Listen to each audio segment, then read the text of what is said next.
അയ്യപ്പസ്വാമിക്ക് ഭക്തർ സമർപ്പിച്ച ഗോക്കൾ സന്നിധാനത്തെ ഗോശാലയിലുണ്ട്. സന്നിധാനത്തെ പൂജയ്ക്കാവശ്യമായ പാൽ ഈ ഗോശാലയിൽ നിന്നാണ് എത്തിക്കുന്നത്. അയ്യന്റെ സന്നിധിയിലെ ഗോശാലയിൽ നിന്നുള്ള ആ കാഴ്ചകൾ കണ്ടുവരാം.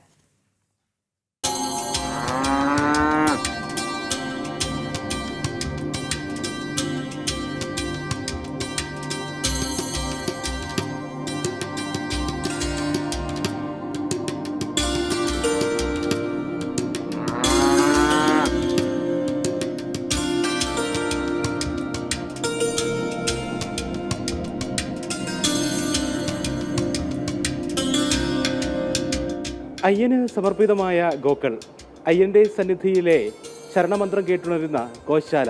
18 പശുക്കളാണ് ഇവിടെയുള്ളത്. സകല ജീവജാലങ്ങളും ഒന്നാകുന്ന ഇടമാണ് അയ്യന്റെ സന്നിധി. എല്ലാ ജീവജാലങ്ങൾക്കും പ്രാർത്ഥനാഭാവം. ഈ ഗോക്കളും അങ്ങനെ തന്നെ.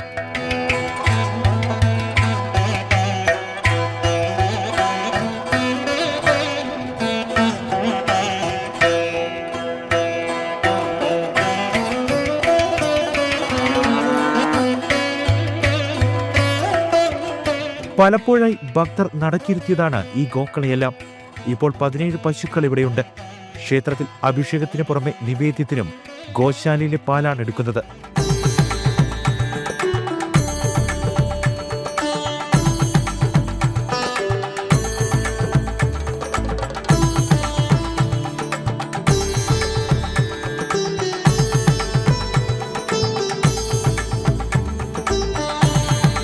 പുലർച്ചെ 1:30 ഗോശാല ഉണരും.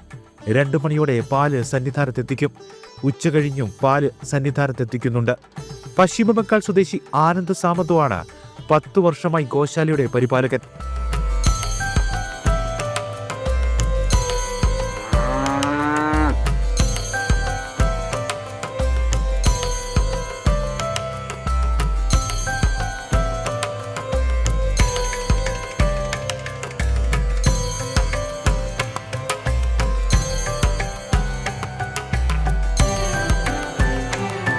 ശാന്തം സ്വസ്ഥമാണ് അയ്യന്റെ സന്നിധിയിലെ ഈ ഗോശാല. ഈ ഗോക്കളും അയ്യന് മുന്നിൽ പ്രാർത്ഥനാ നിരതരല്ലേ എന്ന് നമുക്ക് തോന്നിപ്പോകും. ക്യാമറമാൻ സന്തോഷ് മണ്ണാർക്കാടിനൊപ്പം മിഥുൻ മുരളി, ജനം, സന്നിധാനം.